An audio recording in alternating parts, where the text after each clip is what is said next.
Live from the UK, broadcasting around the world. You're listening to the Mic Drop Club, hosted by Douglas Hammond-Dishe. Message received. You do not need to know what you need. Just engage with the podcast feed. Providing weekly insights into cool stuff we've read, saw, did, or heard about what made us say, wow, eureka, damn, nothing is off limits. If it motivates and inspires you to reach your goals, then it shall be discussed. Featuring guest interviews from high performers and people of influence, and weekly awards for the best mic drop moment. This podcast is guaranteed to leave you pumped up for the week ahead. Don't just live life. Make life boom.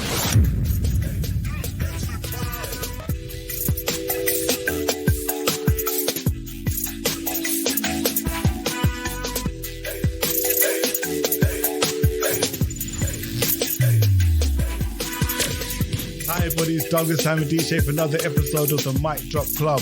Today I'm super blessed. I'm super pumped. I'm super stoked. I have somebody sharing the platform, co-hosting the Mic Drop Club, sharing with you nuggets of wisdom as you will be informed and share, and she will share with you her entrepreneurial journey. I have the one and only Fungai Ndemera with us, and with no further ado, let's bring it to the show. Fungai, how you doing?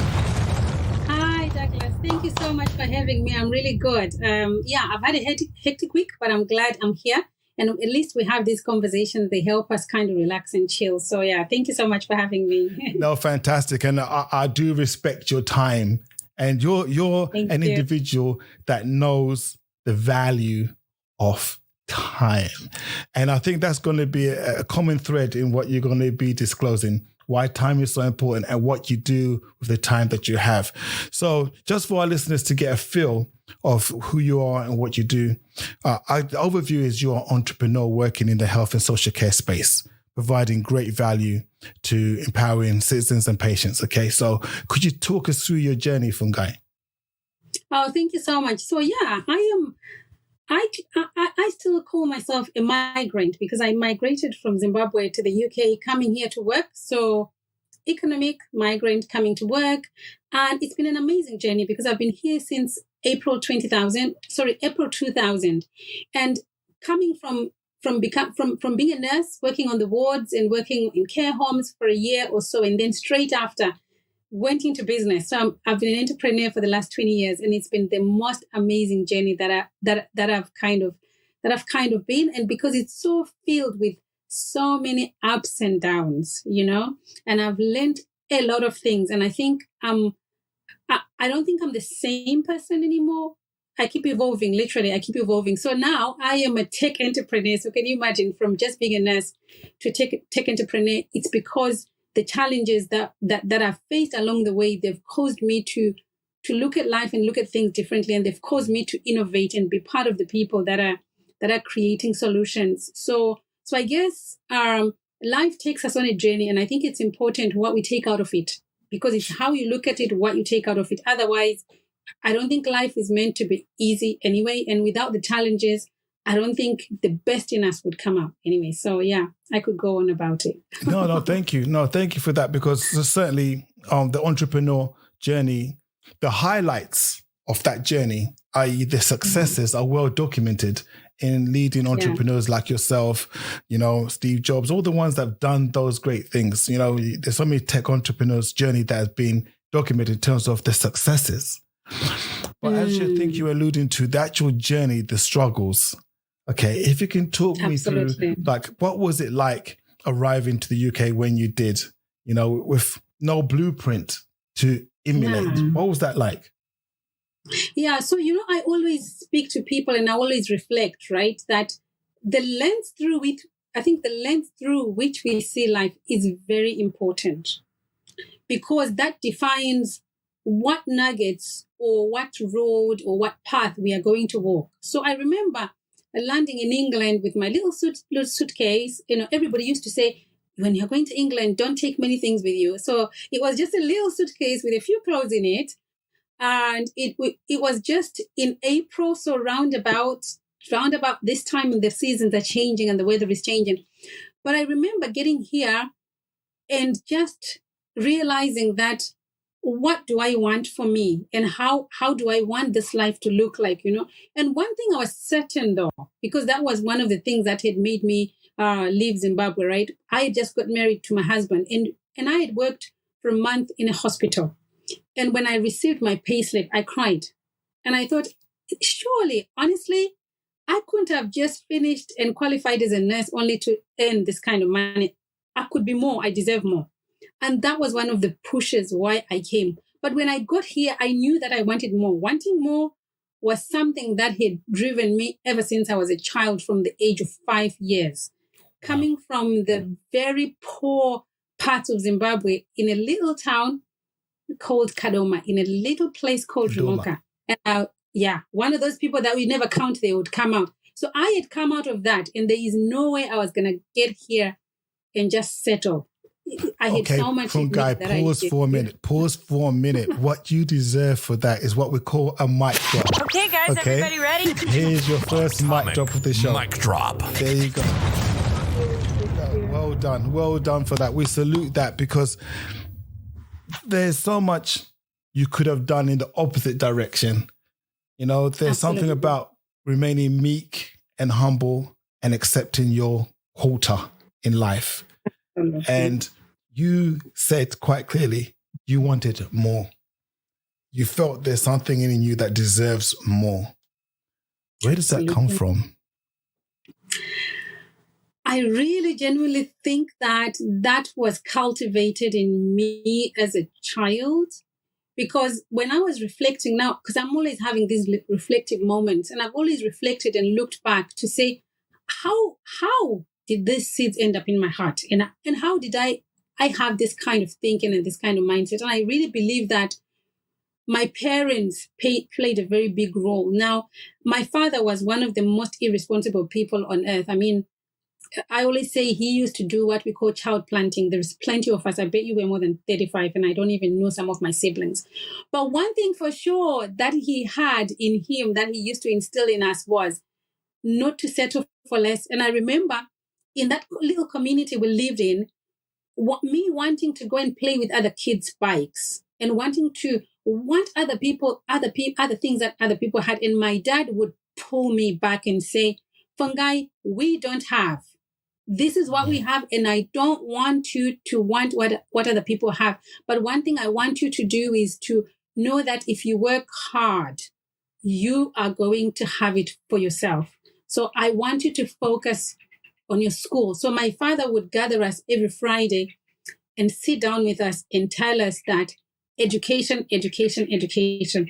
And I remember coming from school with a report. If I wasn't number one, and if I was number two, my dad would give me a beating. I would get a cane for becoming number two. So from that young age, I knew that I needed to be number one.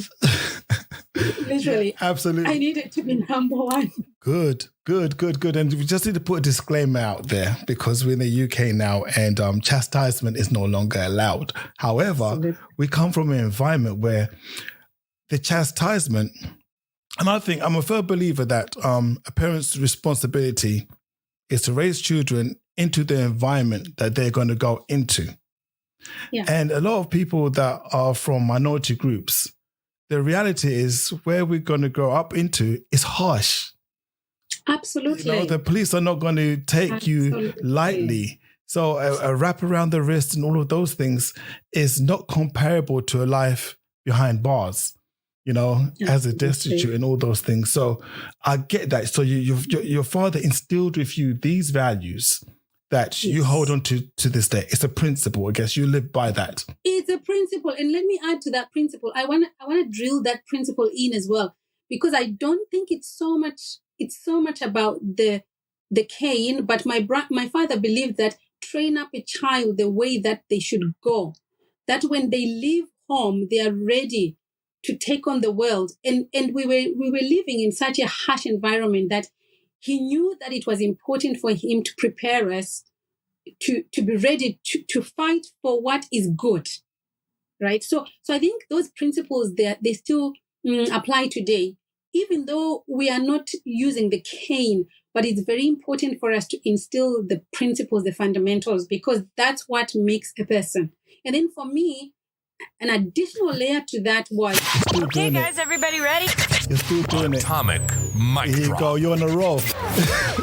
Thank you. Thank you. Thank you. Keep going. Keep going. Yeah, and our parents and my father, over and above that, he made sure that he instilled the belief culture in us. So he would make sure that we go to church. Now, I'm not saying people must taking their children to church, but whatever belief system you have, you need to make sure you instill it hardcore in your children. Because for me, when I went to church and I was told that I'm the head and I'm not the tail, I am the apple of God's eye, I am a chosen generation, and I am born for such a time like this. At the age of 5, that's it. I didn't need to worry about the poverty that was around me. I didn't need to think about it, because in my head, I knew that I'm the head. So even in my ragged clothes, even other people laugh at me at school. In my heart, I knew that I am chosen, and that's it. Excellent. So I lived with that principle from then to now.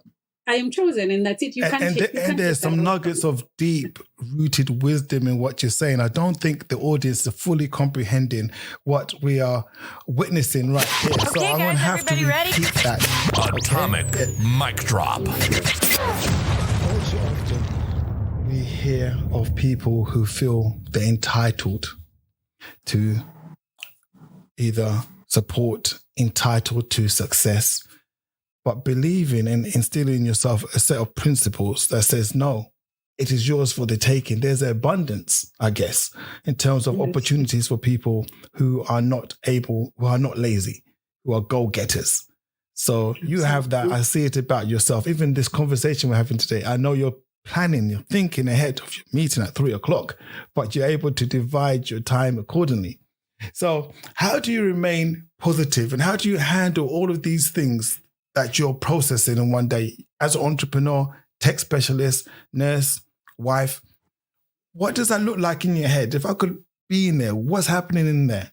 A hive of activity.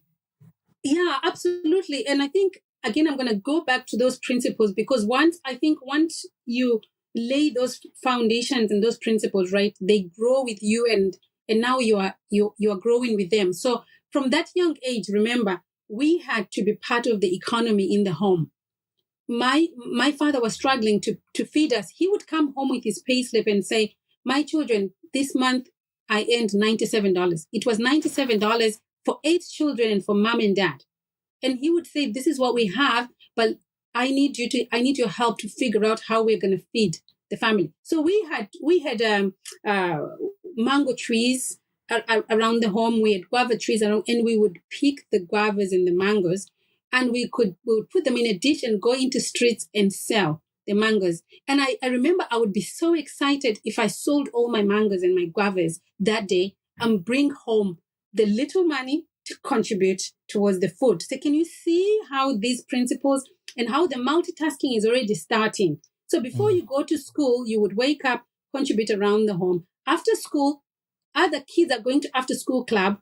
You would come home, do the mangoes, because we have to sell some mangoes for us to earn some money to buy the meal for that day or the meal for tomorrow. So where would I get the sense of entitlement? Entitled by who? For who? You have to be part of the economy. You have to contribute and do your part. And so from that young age, I knew that for you to get anything, you work for it. Yes. So arriving in England and getting here and knowing that I could work as a nurse, I could earn my money, I could earn my living, that was a bonus. And then realizing what the money could do. Oh my gosh. With that little salary, realizing how much I could do for myself and for others was a winning formula, right?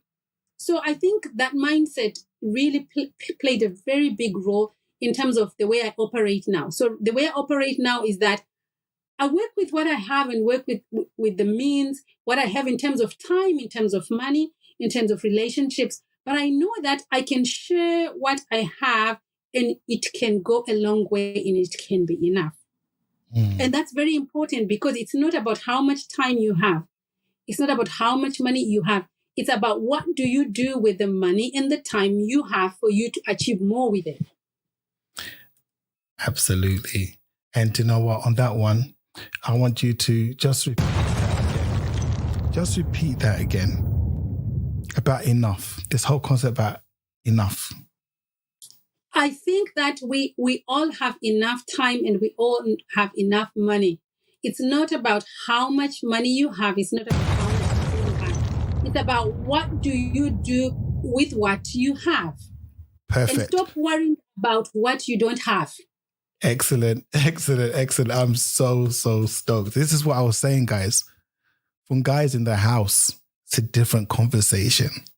You're talking to a different breed of human being here. Okay? You need to digest that. All of you guys out there who's saying, I don't have enough money, I don't have enough time, don't have enough resources. When guy is telling you, you have enough, make better use of those assets around you. Okay? Wow. So straight off the bat, I know you're different. You arrive in the UK, not alone, there were other migrants from Zimbabwe as well, economic migrants at the time. Absolutely. What was it like assimilating with the other migrants that had different mindsets, different philosophies? You know, were you scapegoated? Were you black sheeped out? Like, what was that like for you? Right. So again, like I say to you, we had made a pact with my husband. I was going to arrive here and a month later he would follow.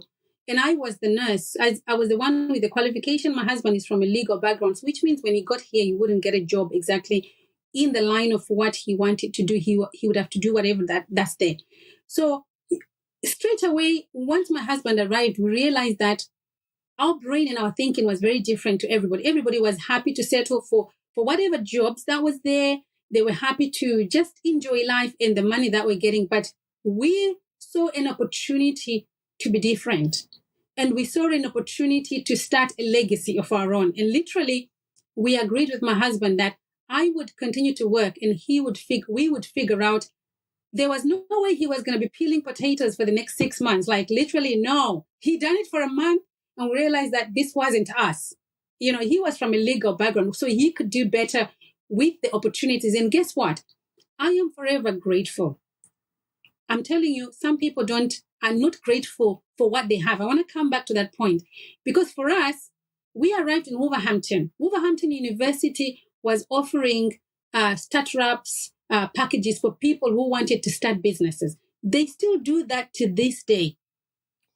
There was no discrimination whether you were a migrant or who you were. It was an opportunity, come and be incubated at the university.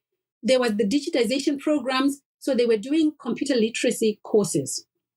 They would give you a mentor to mentor you in whatever idea that you had, and they would give you an office and they'll give you a phone. For us, that was $1 million. We realized that this is $1 million opportunity, so we jumped on it. We had an idea. I was working in a care home. There was staff shortages in the care home. There was lots of us migrant community people coming. So could we not fill the gap and support the care homes with the staffing issues? Could we not support our local hospital, which was the Royal Wolverhampton Hospital, with staffing issues? Of course we could. But how could we learn and understand the ropes? We had just arrived. So we agreed with my husband, let's approach the university. And we did. We just literally had the guts and the confidence to approach the university. Remember, we just arrived. English was not my first language. I was Black. I was African. In a community where you are surrounded by everything else that you think might go against you. I was on a work permit. My husband what's that word? When he is a dependent. Okay. He was a dependent on my work permit. So he could do whatever he wanted. I could work within the remit of my work permit. Now, some people will say, we always want to give excuses and say, oh, we didn't know that was available, but find out information. So we have enough around us and opportunities are around us every day, every minute. But are we grabbing them? Is the question I'm always asking people. We want to join the choir and start complaining about things that don't even concern us. We were migrants here to work. So why should I concern myself about everything else at that point in time? Right? Wow. So we decided we were not going to join the complaints queue.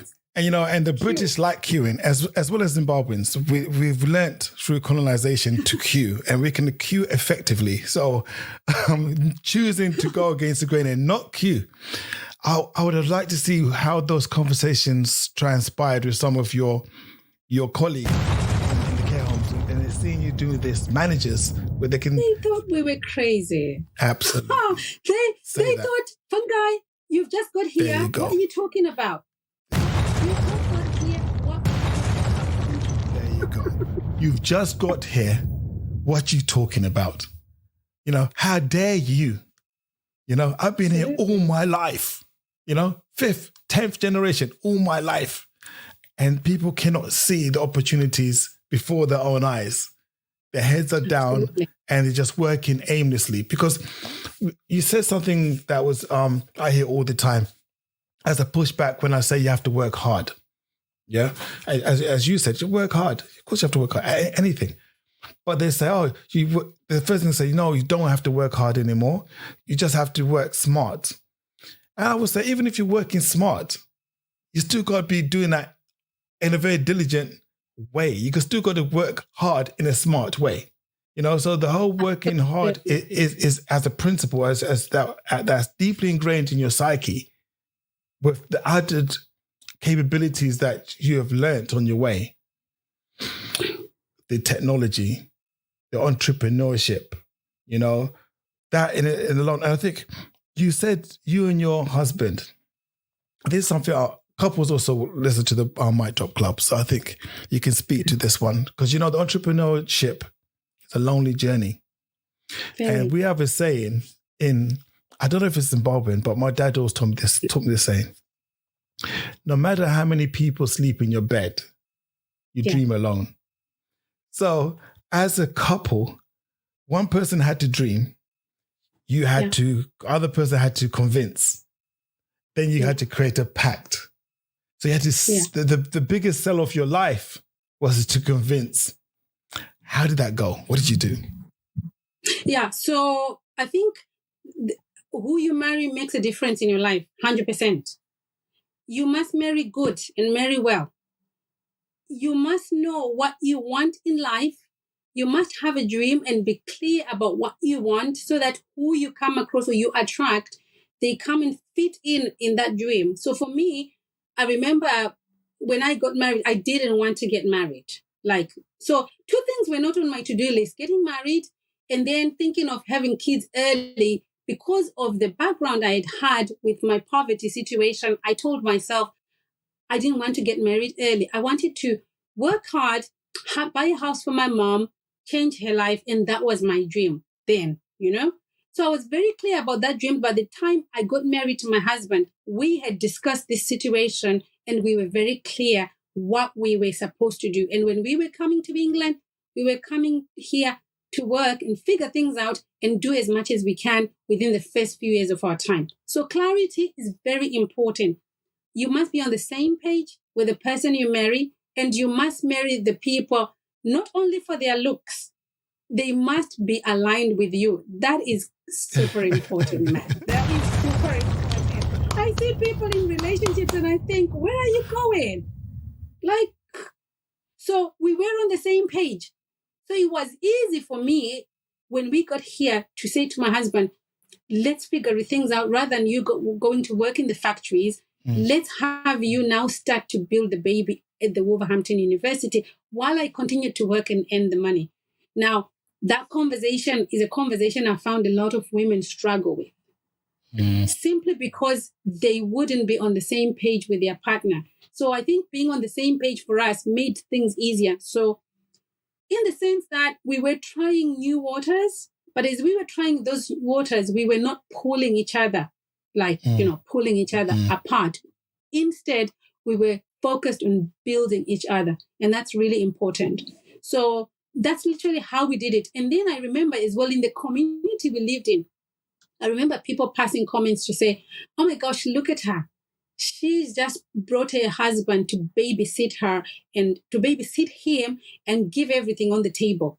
Because they did not have visibility of our picture of what we were trying to do. So my husband would look like he wasn't going to work, because every husband in that community was going to work in the factory.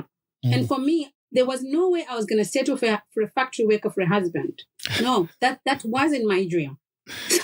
So again, there's nothing wrong with being a factory worker, but it just wasn't for me, right?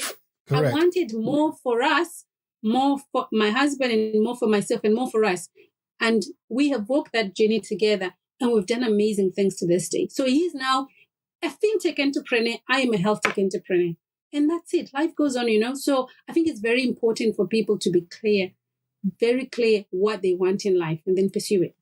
Absolutely, absolutely. And you talked upon women. I could talk about my mother.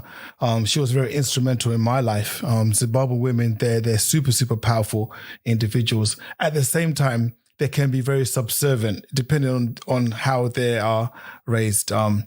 But my mom, she has the same spirit as you. And I remember a conversation where my mom wanted to convince my father that going to real estate was a thing to do. This is like the early 80s. I remember it just being very short, just looking up. At the time, my parents were giants, so you can imagine how old I was. And my mom was busy. She tried to sell it to my dad, and my dad was still traditional at those times, saying, "Oh, I want to finish my PhD. I want to go back to Zimbabwe now. It's independent." My mom was like, "No, I don't want you to go back and teach. Where? Teach for what? We need to be here. We need to be. There's opportunities here." My mom then, before Who Wants to Be a Millionaire, she called a friend. She called my auntie, and they came round, and the two of them tag team each other. Tag team my dad, and my dad was shaken to the core. He was like, to this very day, my dad says, "You know what? Everything that we have as Ham and Dishe came through my mother, through your mother, my wife, and the vision that she has, And he introduced me to another concept about being a husband and what a man means, and he says, consider a husband as housebound. You fortified the house. It's maybe contradictory to how other people view being a husband and wife. The wife rules a home, but it's bounded, it's bonded. It's protected. By the bond. That his husband should be should live up to those ideals. I know we've got a situation where the genders are doing all sorts of things, and nothing is how it was in the past. But when one person's up, other person has to be down. Whichever way you're going to look at it. I think that's what it's about. You can't all do the same and play the same role simultaneously. Yeah, and it's teamwork. So I think if you understand the concept of the teamwork, and you then just work together to say you're a pact, you're a team, you are one. And if you have those dreams clearly defined, it means that you will support each other towards whatever dream each one of you has. You work towards that dream, and at the end of the day, it's one big dream, even though everybody has got a purpose, because we all have got a purpose that we need to achieve. We have got a purpose why we are here on planet Earth.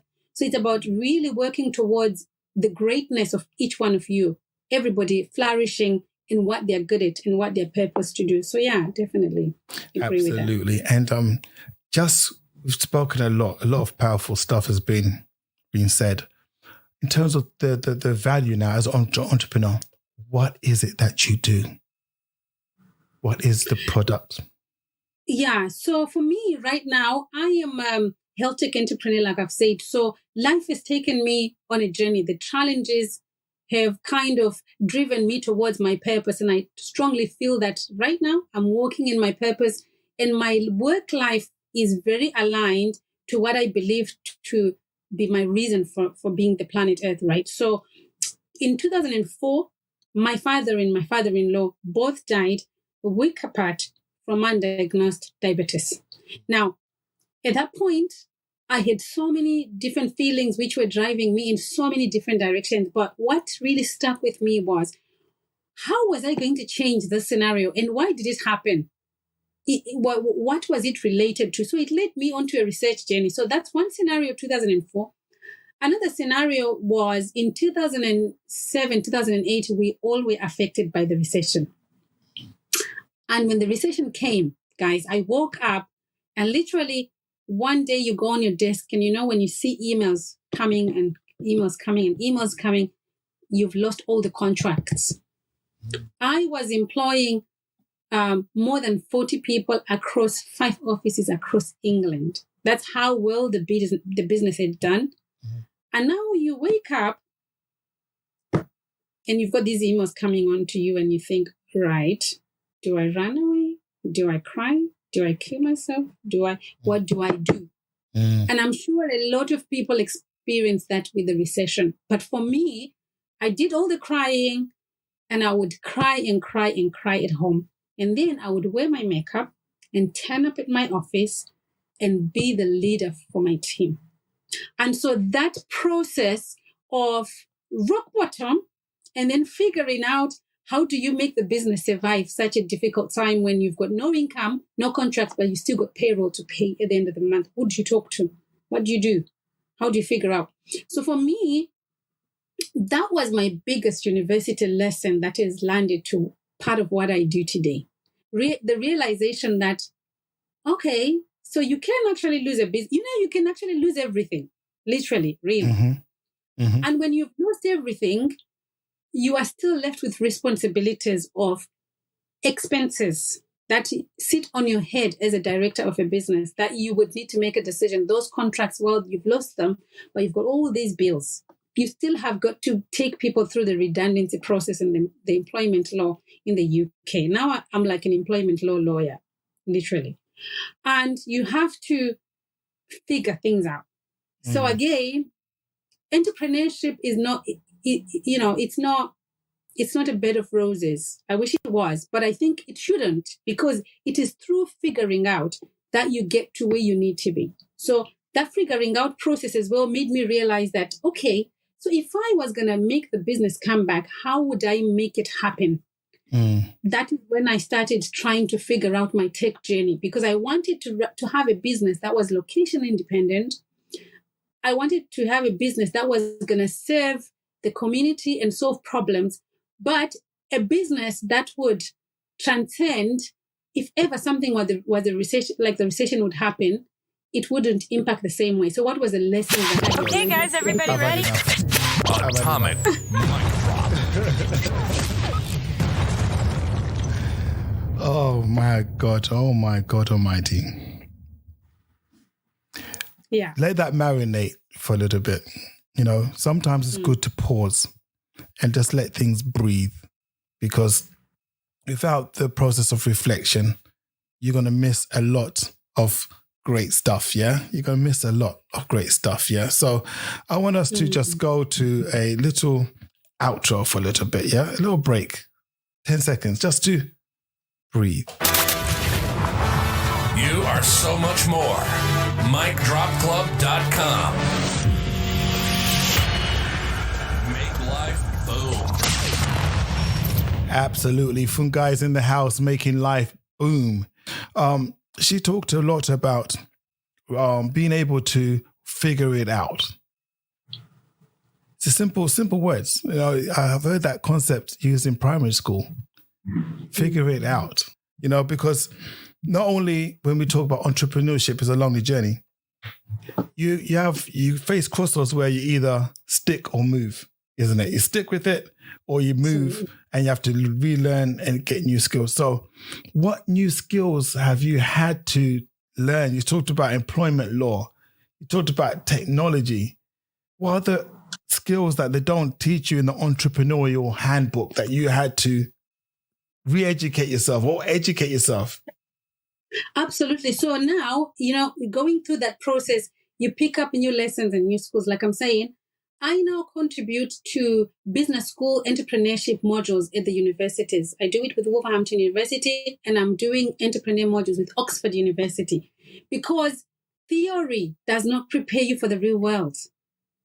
So for me, the lessons that I've picked up like I'm saying, it's been the best university, because nothing prepares you for failure.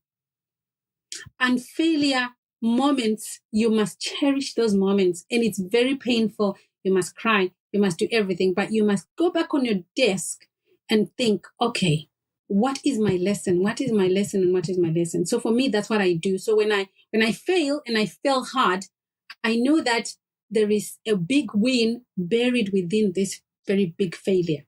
So I go back on my drawing board and I dissect everything and I compartmentalize things and I look at, okay, what is my biggest lesson? So for me, this whole process of going through the recession taught me how to have a strong team around me that supports me on my entrepreneurship journey. And that strong team consists of your bank manager, your accountant, your legal team, because these are the key people that will help you on your success journey, and your financial advisor. So now I realized that through this process, I had got these people around me, and now I learned how to leverage on them. Right. So now I can draw out of them, people, when the people say the power of your network determines your net worth. For me, this is it. Who do you draw from? Okay, guys, everybody ready? Atomic mic drop. I've heard that so many times. Your network is your net worth, but never eloquently explained based upon the journey that someone's been on. So no, I salute you on that one. Absolutely. And just so that the listeners are aware of where we're going here in terms of entrepreneurship and in terms of business. The majority of entrepreneurs, the majority of businesses fail. We know that. And those who fail continue to fail and don't ever resurrect themselves. And one of the key lessons I've learned through business is to not be in the business. And I think, Fungai, if you could explain more about the fact that when you have a perceived failure or a lesson, it's the time for you to then build your business with you not in those roles. Because I'm sure when you first started, those roles of business advisor, lawyer, strategic transformation, techie, you were doing all those roles yourself because you are in the business. And now you talked about the team, assembling the team. So you've taken a step back.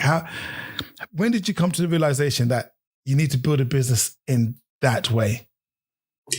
The recession. So when the recession happened, you have lost all the contracts, and then you turn up on that desk, and then you are now looking for help. And then when you're looking for help, we had to invite solicitors to come in and do a business evaluation to see actually what was the business. Was there even a business? So when that process happened and they came in, they realized that I was the business because everything was here in my head. The processes, who is responsible for what, so the business was based around Fungai. But if we removed Fungai, there was no business. So you can be running an enterprise or a business that's making huge amounts of money, but actually the business is you. Your death today could mean the close of the doors. And for me, that was the biggest realization, because when they came to do that, they said, well, the evaluation is this much. There isn't really anything here because you've lost all the contracts. So there's nothing left, So really, then for me, rather than, I could have closed the doors. It was that bad, Douglas. I could have closed the doors and walked away. But I chose to stick it in and to learn. And so I put myself forward and say, look, we had just started the business from scratch, no business experience, no knowledge, nothing. And this is how far we've done, but we are willing to learn.